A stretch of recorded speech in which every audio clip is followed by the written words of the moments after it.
तेरी उड़ जाएगी, करब सामने आएंगे, तू कुछ ना कर पाएगा। चिट्ठी कटेगी जब ऊपर वाले की, चिट्ठी कटेगी जब ऊपर वाले।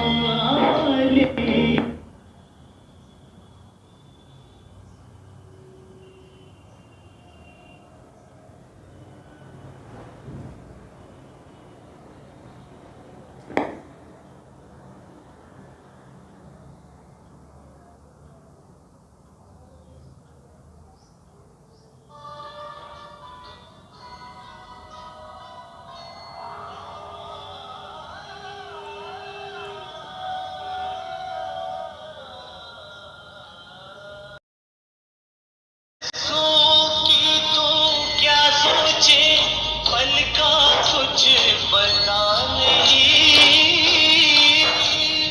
प्राण तेरे जब निकलेंगे सभी संबंधी जमा होंगे। चम्मच भर गंगा जल के सभी तुझे पिलाएंगे, आटे पानी के लड्डू को सामने रख चले जाएंगे।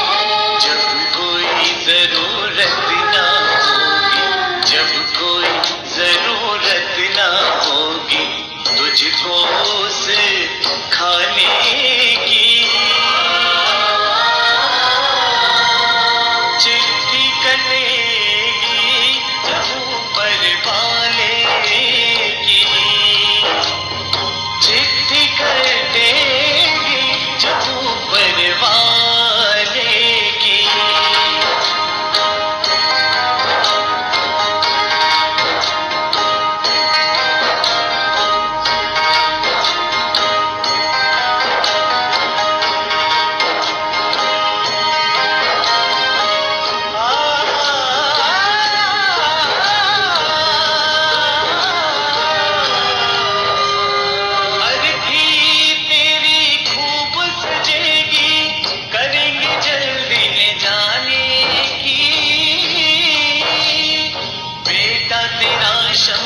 शान चले पत्नी चार दीवारी तक, लकड़ी से जला देंगे और जल्दी करेंगे नहाने की। अस्थियां तेरी लेकर के हरिद्वार में बहा देंगे, 2 दिन शोक मनाएंगे, सब 2 दिन शोक मनाएंगे और जल्दी होगी खाने की। चिट्ठी कटेगी जब ऊपर वाले की, चिट्ठी कटेगी जब ऊपर वाले की।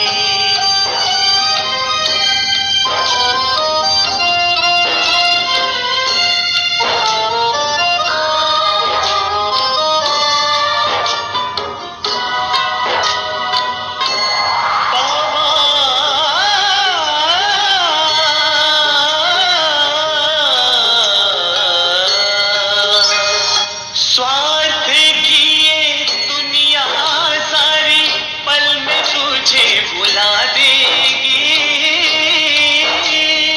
प्रथम जमाने की अदा होगी सब यादें वो बहा देगी। शिव शंभो किसे तू अपना कहता है और कौन तेरा है अपना, तुझको मालूम पड़ेगा प्रभु ही है बस अपना। हे अनाथ ये याद रखना, हे अनाथ ये याद रखना, तब वही एक सहारा है।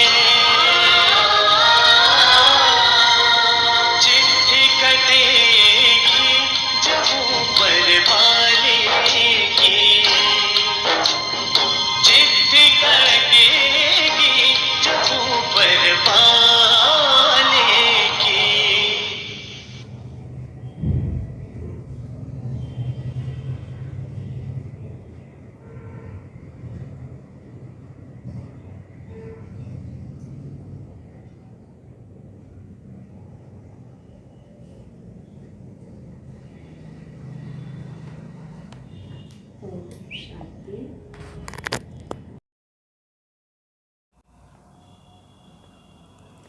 प्यारे बाबा के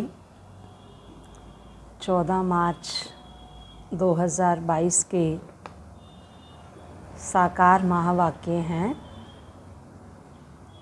जिसमें बाबा ने कहा कि बच्चे, ये पुरानी दुनिया अब कब्रिस्तान होनी है,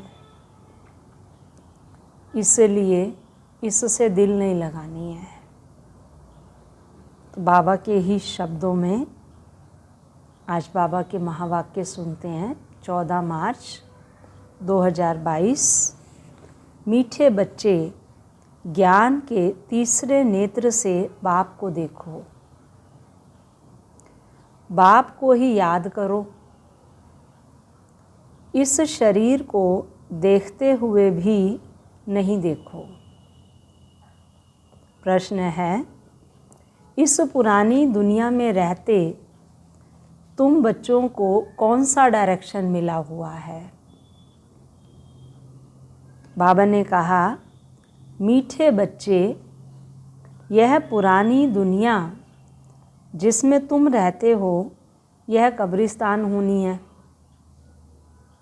इस पर रावण का राज्य है। इनसे दिल नहीं लगाओ। यहाँ रहते बुद्धि की आसक्ति नई दुनिया में जानी चाहिए। गृहस्थ व्यवहार में भल रहो, परंतु कमल फूल समान रहो। सबसे तोड़ निभाओ। बुद्धि योग एक बाप से लगा रहे।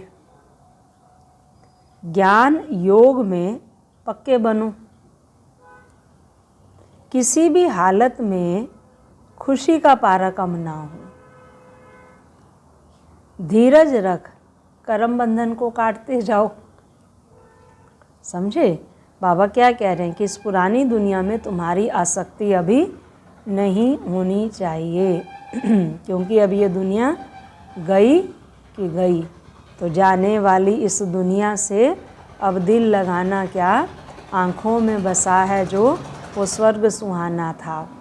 गीत बना हुआ है ना बाबा का एक। तो आज का गीत है, धीरज धर मनवा धीरज धर। मनुष्य को धीरज धरने के लिए तब कहते हैं जबकि वह दुखी बीमार होते हैं। यहाँ तो तुम मनुष्य मत पर नहीं चलते, तुम ईश्वरीय मत पर चल रहे हो। सो भी सब नहीं चलते।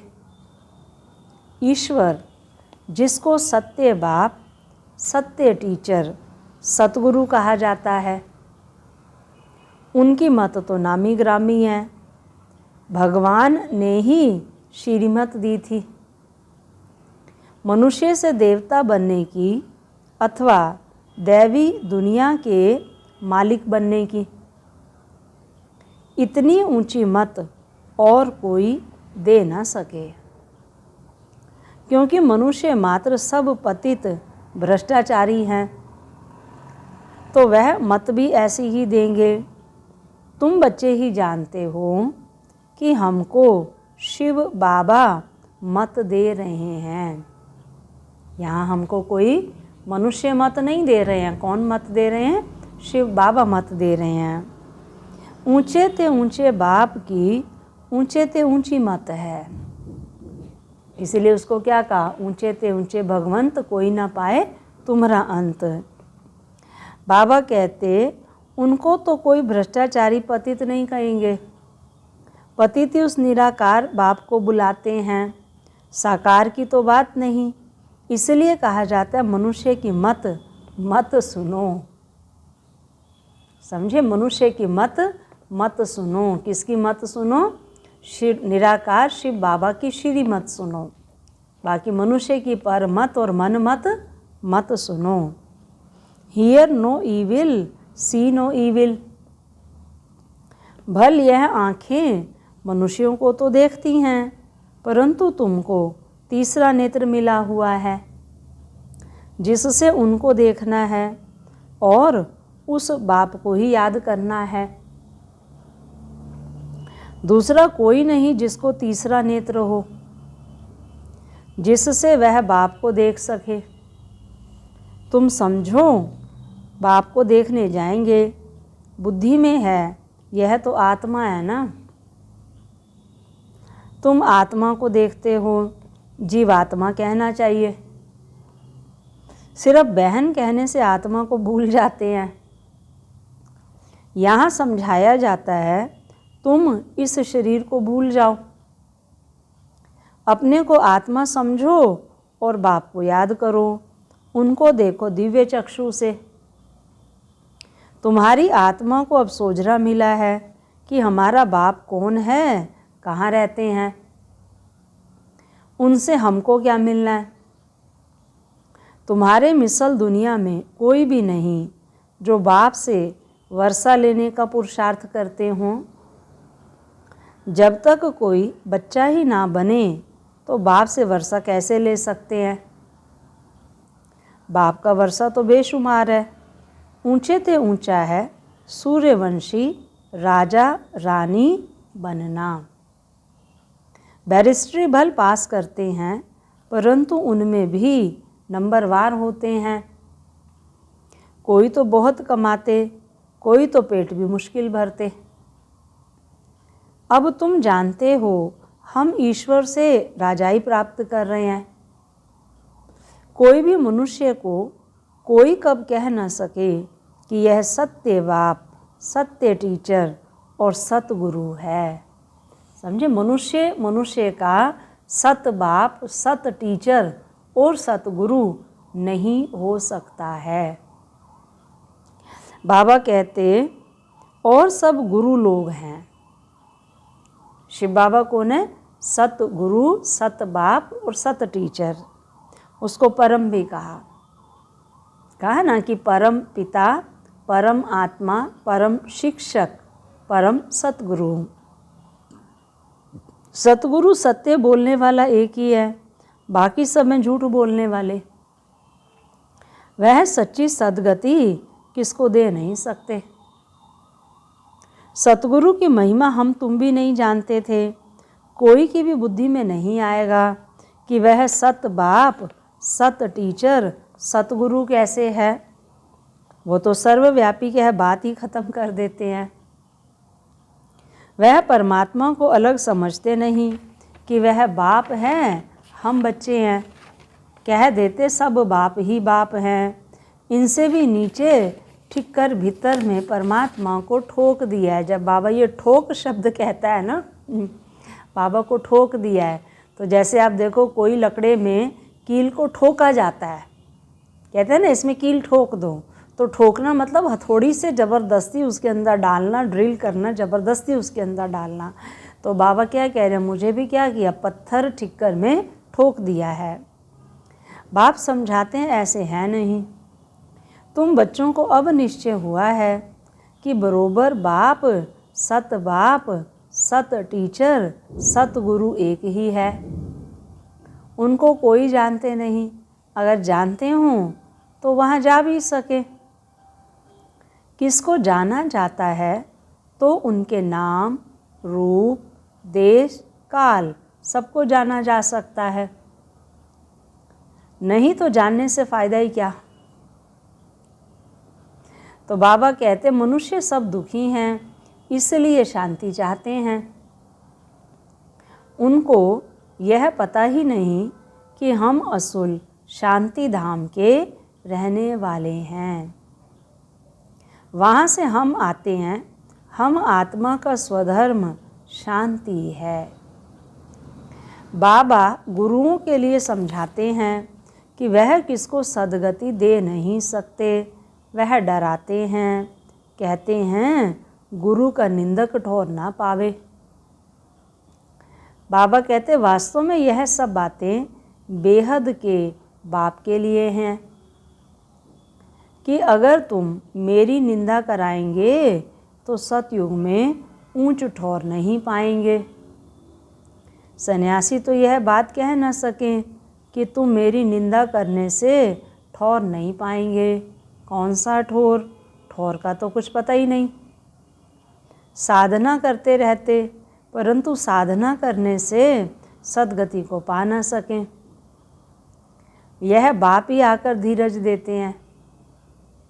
तुम जानते हो बरोबर 84 जन्मों का चक्र लगाया है। हम बहुत दुखी हैं। जब तक सुख धाम का साक्षात्कार ना हो तो दुख धाम कैसे समझें। अभी तुम जानते हो यह दुख धाम है, अल्पकाल का सुख है। इस अल्पकाल की राजाई में कितनी खुशी होती है।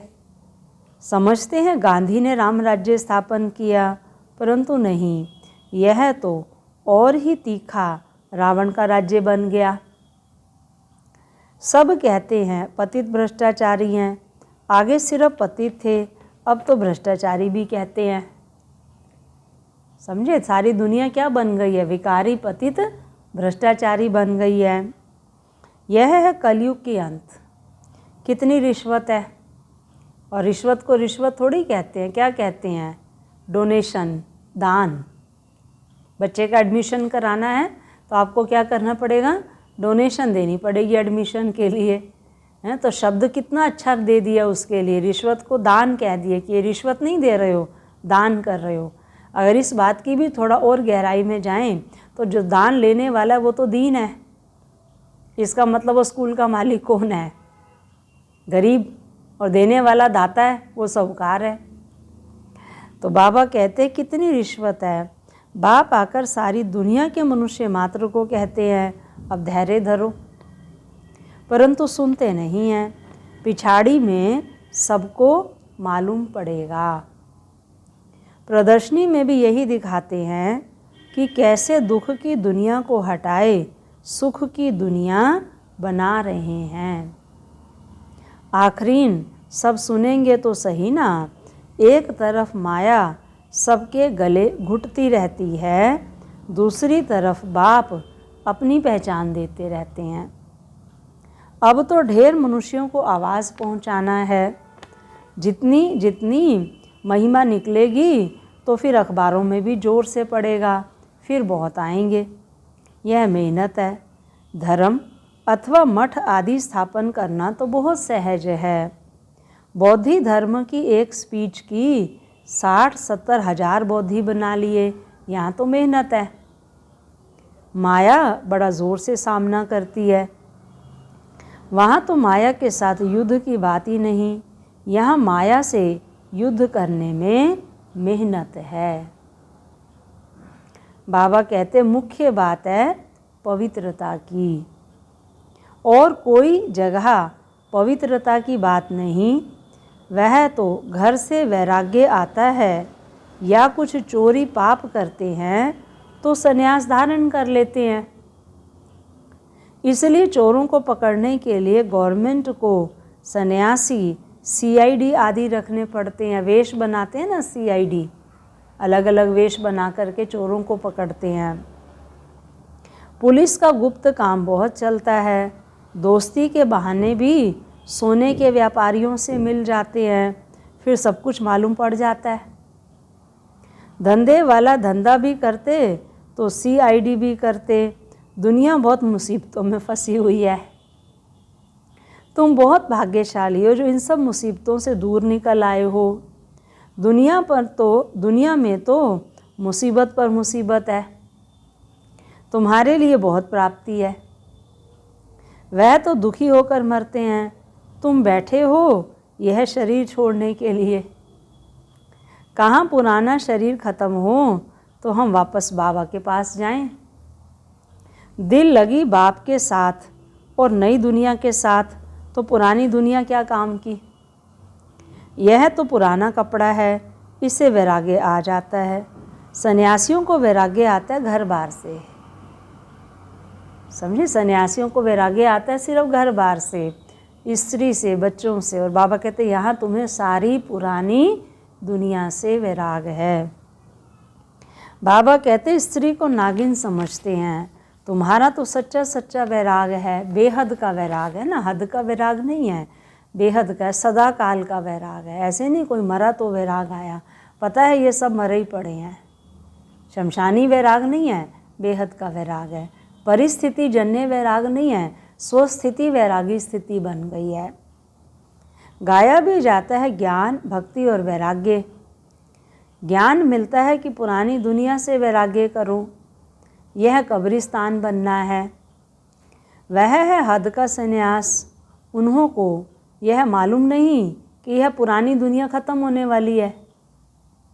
वह कहते हैं हम घर में इकट्ठा रह नहीं सकते, तो उन्हों को घर से वैराग्य होता है और वह जंगल में चले जाते हैं। तुम्हारा है यह बेहद का वैराग्य, परंतु इनका किसको पता ही नहीं।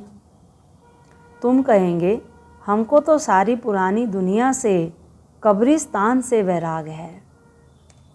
यह रावण राज्य है, ऐसा कौन मूर्ख होगा जो पुरानी दुनिया से दिल लगाएगा। जब तक पूरी तैयारी हो जाए, सतयुग आने का समय भी तो हो, तब तो लड़ाई लगेगी। कई लिखते हैं कि भल बैठे घर में हैं, परंतु मूंझते हैं क्या करें। ममत्व अगर नहीं रखें तो संभाल कैसे हो। मूंझते हैं कि घर में रहते मोह कैसे ख़त्म करें। बाप कहते हैं बचे रहना तो यहाँ ही है, परंतु बुद्धि की आसक्ति अब नई दुनिया में जानी चाहिए। सच्चा लव उसमें जाना चाहिए। इस पुरानी दुनिया से वैराग है, देह से भी वैराग, तो बाकी क्या रहा। बहुत पूछते हैं बाबा आप कहते हो दोनों तरफ तोड़ निभाना है। बाबा कहते सो तो ज़रूर करना है। और कईयों को क्या लगता है, मुश्किल लगता है, दोनों तरफ कैसे निभाएं। है ना, एक गीत है ना, इधर मोहब्बत उधर ज़माना। तो इधर ईश्वर की मोहब्बत और उधर ज़माना, तो दोनों तरफ कैसे निभाएं, इधर जाएं या उधर जाएं। तो बाबा ने क्या कहा, बच्चे दोनों तरफ बैलेंस बना करके चलना है, ना इधर छोड़ना है ना उधर छोड़ना है, दोनों तरफ तोड़ निभाना है। तो बाबा कहते अगर तोड़ नहीं निभाएंगे तो सन्यासियों के मिसल हो जाएंगे। गृहस्थ व्यवहार में रहते पवित्र रहो, देही अभिमानी बनने का पुरुषार्थ करो तो बुद्धि योग बाप से लग जाएगा। मैं आत्मा हूँ, बाप के पास जाना है। बाप कहते हैं गृहस्थ व्यवहार में रहते कमल फूल समान बनो। ज्ञान और योग नहीं होगा तो लटक पड़ेंगे। हर एक की जन्म पत्री अलग अलग है, हर एक के लिए युक्ति भी अलग अलग मिलती है। कोई तकलीफ़ हो तो पूछो। कोई भी हालत में खुशी का पारा चढ़ना चाहिए। हम घर जाते हैं, फिर आएंगे नई राजधानी में, बाकी थोड़ा समय है, पाठ बजाना है, ममत्व तोड़ते जाना है। हर एक का कर्म बंधन अलग अलग है, कोई का हल्का कोई का भारी है। बाबा से युक्ति लेकर धैर्यता से कर्म बंधन को काटते जाना है। इसमें गुप्त मेहनत चाहिए, समझे। इसीलिए बाबा क्या कहते हैं, कोई भी कर्म बंधन है तो बाबा से राय लो, तो बाबा राय देंगे। बहुत सुंदर बात कही बाबा ने लास्ट संडे की मुरली में कि बच्चे अगर मन ना भी लगे तो जो डेली के नियम और मर्यादा बने उन पर पूरा ज़रूर चलना है। अमृत वेले भी उठना है, मुरली भी सुननी है। और अगर फिर भी मन नहीं लगता है तो बाबा क्या कहते हैं, आके बाबा के घर से पूछो, राय लो। क्योंकि जब तक राय नहीं लेंगे तो बाबा कहते कर्म बंधन कटेंगे नहीं, क्योंकि अपनी मनमत से चलेंगे या परमत से चलेंगे। ठीक है, तो अगर बंधन काटने हैं तो क्या करना पड़ेगा, हर बात के लिए श्रीमत लेनी होगी। तो बाबा कहते बाबा से युक्ति लेकर धैर्यता से कर्म बंधन को काटते जाना है। इसमें गुप्त मेहनत चाहिए। बुद्धि को यात्रा में ले जाने की मेहनत है। घड़ी घड़ी बुद्धि योग टूट पड़ता है। अब परिपक्व बन जावें तो कर्मातीत अवस्था आ जाए। अभी तो अनेक प्रकारों के विकल्पों के ही तूफान लग पड़ते हैं, एकदम नींद ही फिट जाती है। विकल्पों को ही तूफान कहते हैं और सत्संगों में यह बातें नहीं होती। वहाँ तो है कन रस, फ़ायदा कुछ भी नहीं। यहाँ तो है पढ़ाई, आमदनी के लिए। पढ़ाई को कन रस नहीं कहेंगे। तो बाप समझाते हैं यह अंतिम जन्म है। सुना ना गीत, चिट्ठी कटेगी जब ऊपर वाले की, और अभी तो आप देख ही रहे हैं कटती जा रही है धीरे धीरे सबकी। बाबा कहते हैं अंतिम जन्म है, पुरानी दुनिया ख़त्म हो जाने वाली है। क्यों ना श्रीमत पर चल ऊंच पद पाएं। जब तक इसमें होशियार हो जाओ तब तक शरीर निर्वाह अर्थ कर्म तो करना है। फिर इस ईश्वरीय सर्विस में लग जाना। सारी दुनिया को सैल्वेज करना है। तुम हो सैल्वेशन आर्मी। नर्क से निकाल स्वर्ग में ले जाते हो, वह सैल्वेशन आर्मी यह नहीं जानते कि विश्व का बेड़ा डूबा हुआ है। सब रावण की जंजीरों में फंसे हुए हैं। सारे विश्व को अब सैल्वेज करना है। इसमें तो बाप की मदद चाहिए। तुम रूहानी ईश्वरीय सैल्वेशन आर्मी हो। समझे, ईश्वरीय सैल्वेशन आर्मी है।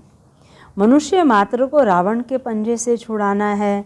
इतना नशा चाहिए कि हम कौन है, आर्मी। और आर्मी वाले हमेशा कैसे रहते हैं, एक्टिव और अलर्ट। एक्टिव और अलर्ट हैं। आप देखो जहाँ पर -25 डिग्री टेम्परेचर है वहाँ पर भी वो खड़े हैं, उस टेम्परेचर में भी खड़े हैं। जहाँ पर हमें जाने से भी हमारे शरीर का खून जम जाएगा, वो वहाँ पर भी खड़े हैं, ड्यूटी दे रहे हैं हम। समझे, जहाँ अति की गर्मी है, शरीर जलते हैं, वहाँ पर भी वो खड़े हैं। पहाड़ों पर भी खड़े हैं, तो सागर में भी। तो हर जगह आर्मी क्या है, एवरीवेयर एवर रेडी है। तो हमें भी क्या करना है, एवरीवेयर एवर रेडी रहना है। तो बाबा कहते हैं मनुष्य मात्र को रावण के पंजे से छुड़ाना है। इतना नशा चाहिए। वह जिस्मानी सोशल वर्कर तो ढेर हैं, तुम कितने थोड़े हो। यहाँ तो मनुष्य भी ढेर, सतयुग में मनुष्य बहुत थोड़े होते हैं। तुम थोड़े बच्चे ही रूहानी बाप से वर्षा लेते हो। यह अंतिम जन्म जो कौड़ी जैसा है, उनको हीरे जैसा बनना है। एक आदि सनातन देवी देवता धर्म की स्थापना, अनेक धर्मों का विनाश। बाप ही एक धर्म की स्थापना करते और कराते हैं। सैपलिंग लगाने अथवा स्थापना करने में बहुत मेहनत लगती है। जब तक इसको बाप समान नहीं बनाया है तब तक खुशी का पारा नहीं चढ़ेगा। क्योंकि दान देते हैं तो दुआएं मिलती हैं, और दुआएं मिलती हैं तो कर्म कटते हैं, और कर्म कटते हैं तो खुशी होती है। क्योंकि कर्मों का बोझा उदासी लाता है, और अगर कर्मों के बोझे से मुक्त हो गए, हल्कापन आया, तो खुशी का पारा चढ़ता है। खुशी का पारा तब चढ़ेगा जब दान करेंगे। जिसके पास धन हो और दान ना करें तो उनको मनहूस कहा जाता है। यहाँ फिर ऐसे नहीं है, जिनके पास है वह तो देते रहेंगे, नहीं तो समझेंगे इनके पास धन ही नहीं है। अच्छा, मीठे मीठे सिक्के लधे बच्चों प्रति माता पिता बाप दादा का याद, प्यार और गुड मॉर्निंग। रूहानी बाप की रूहानी बच्चों को नमस्ते। रूहानी बच्चों की रूहानी बाप दादा को नमस्ते नमस्ते नमस्ते। सार है, ईश्वरीय सैल्वेशन आर्मी बन विश्व के डूबे हुए बेड़े को पार लगाना है। मनुष्यों को कौड़ी तुल्य से हीरे जैसा बनाना है। ज्ञान धन दान करने में कंजूस नहीं बनना है। दूसरा, अपनी दिल बाप और नई दुनिया से लगानी है। कहा ना बाबा ने, ये कब्रिस्तान होने वाली है, इससे दिल नहीं लगानी है। इस पुरानी देह से बेहद का वैरागी बनना है। और वरदान, दिव्य बुद्धि द्वारा सदा दिव्यता को ग्रहण करने वाले सफलता मूर्त भव। दिव्य बुद्धि द्वारा सदा दिव्यता को ग्रहण करने वाले सफलता मूर्त भव। बाप दादा द्वारा जन्म से ही हर बच्चे को दिव्य बुद्धि का वरदान प्राप्त होता है। जो इस दिव्य बुद्धि के वरदान को जितना कार्य में लगाते हैं उतना सफलता मूर्त बनते हैं, क्योंकि हर कार्य में दिव्यता ही सफलता का आधार है। दिव्य बुद्धि को प्राप्त करने वाली